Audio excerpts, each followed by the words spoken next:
তীরে এসে তরি ডুবালো বাংলাদেশ। দর্শক বলছি টি-20 বিশ্বকাপের কথা। টি-20 বিশ্বকাপে শ্রীলঙ্কাকে বাংলাদেশের সবচেয়ে যে প্রতিপক্ষ শত্রু সেটা হচ্ছে শ্রীলঙ্কা। সেই শ্রীলঙ্কাকে প্রথম ম্যাচে দাপটের সাথে মাহমুদুল্লাহ রিয়াদ এবং তহিদ হৃদয়ের অবদানে খুব ভালো করেই শ্রীলঙ্কাকে হারিয়ে দিয়েছে এবং শ্রীলঙ্কাকে হারিয়ে বাংলাদেশ আশা জাগিয়েছে দ্বিতীয় রাউন্ডে চলে যাওয়ার। সেই সুযোগ আসছিল আজ দক্ষিণ আফ্রিকার বিরুদ্ধে। দর্শক, দক্ষিণ আফ্রিকাকে বাংলাদেশের বোলাররা যেভাবে নাস্তানা বোধ করেছে, আসলে এটা অবাক করার মতো যে দক্ষিণ আফ্রিকার মতো শক্তিশালী একটি দলকে আজ বাংলাদেশ বোলাররা দাপটের সাথে দক্ষিণ আফ্রিকাকে নাস্তানা বোধ করেছে। এটা আসলেই প্রশংসনীয়। দক্ষিণ আফ্রিকাকে 113 রানে গুটিয়ে দিয়েছে, মাত্র 20 ওভারে 113 রানে গুটিয়ে দিয়েছে বাংলাদেশের বোলাররা। সেখানে অনায়াসে বাংলাদেশের জেতার কথা ছিল। সেখানে বাংলাদেশ প্রথমে ব্যাট করতে আসেন যারা তানজিম তামিম এবং সৌম্য সরকার। তানজিম তামিম আউট হয়ে যায়, সৌম্য সরকারও আউট হয়ে যায়। মাঠে নামেন অধিনায়ক নাজমুল হাসান শান্ত।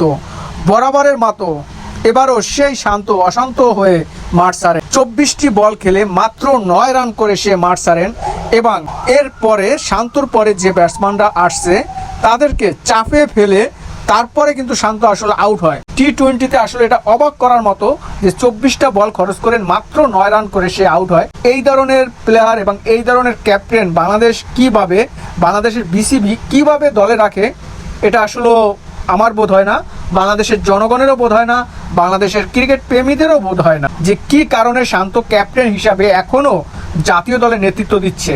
যেখানে মাহমুদুল্লাহর মতো সিনিয়র প্লেয়ার আছে, সাকিব আল হাসানের মতো সিনিয়র প্লেয়ার আছে, সেখানে নাজমুল হাসান শান্ত ব্যর্থ ক্যাপ্টেন, ব্যর্থ ব্যাটিং, সব কিছুই তার ব্যর্থ, তারপরও সে দলে টিকে আছে এবং মূল একাদশে। দর্শক, বাংলাদেশ 113 রানের টার্গেটে একমাত্র তহিদ হৃদয় এবং মাহমুদুল্লাহ রিয়াদের কথা যদি বলি, আসলে একটু বলতে হয়, কারণ এই প্লেয়ারটা এক সময় বিসিবির অবহেলিত এক প্লেয়ার ছিল, যাকে বিসিবি একদম পছন্দ করে না, কোচ পছন্দ করে না। সেই মাহমুদুল্লাহ রিয়াদ এখন বাংলাদেশের প্রত্যেকটা ম্যাচে বাংলাদেশের দলকে একটি জায়গায়, একটি সম্মানজনক জায়গায় পৌঁছায় দেয় এই একমাত্র মাহমুদুল্লাহ।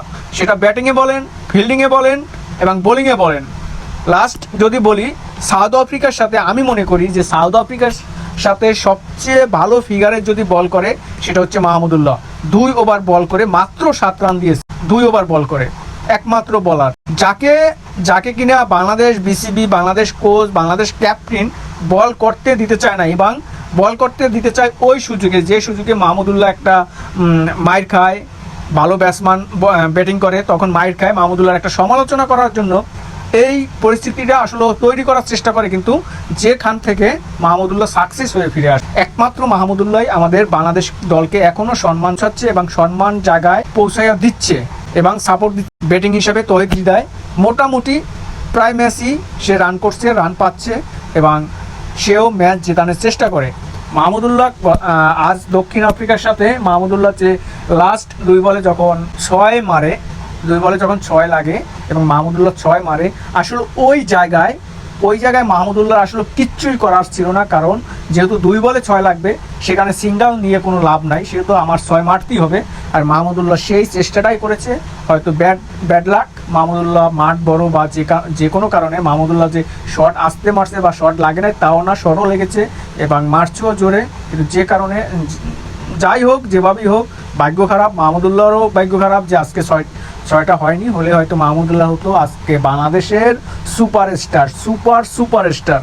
দর্শক, মাহমুদুল্লাহ এবং তহিদ হৃদয় ছাড়া বাংলাদেশের এমন একটা ব্যাটসম্যান নেই যে বাংলাদেশের বিপদের সময় টেনে তুলবে বা টেনে তুলতে পারবে।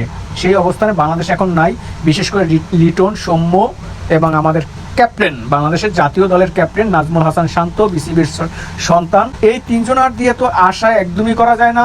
লিটন 10 ম্যাচ খেলে শ্রীলঙ্কার সাথে একটা ম্যাচ একটু ভালো করেছে, তাও মানে ভালো, 38 বলে 28 রান করেছে, ভালো করেছে। যে একসময় মাহমুদুল্লাহ বাদ পড়েছে 22 বলে 18 করার কারণে টি-20তে মাহমুদুল্লাহ বাদ পড়েছে। সেই মাহমুদুল্লাহ এখন একমাত্র ব্যাটসম্যান যে টি-20 স্টাইলে এখনও সে খেলে যাচ্ছে এবং লাস্ট যে ম্যাচটি সেটাও সে বলের চেয়ে রান বেশি করেছে।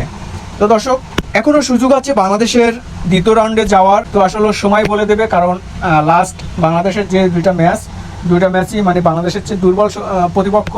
তো আমরা দেখার অপেক্ষায় আছি যে কি হয়। দুইটা ম্যাচ যদি বাংলাদেশ জিতে তাহলে দ্বিতীয় রাউন্ডে কনফার্ম। এবং এই গ্রুপ থেকে দক্ষিণ আফ্রিকা একমাত্র দল সবার আগে দ্বিতীয় রাউন্ডে চলে গেছে। অভিনন্দন জানাই দক্ষিণ আফ্রিকাকেও। এবং বাংলাদেশের বলারদের কথা যদি বলি, বাংলাদেশের বলাররা ভালো করতেছে, খুব ভালো বল করতেছে, সবাই ভালো করতেছে বোলিংয়ে অ্যাভারেজে, কিন্তু ব্যাটসম্যানে ব্যাটিংয়ে আমরা খুবই দুর্বল।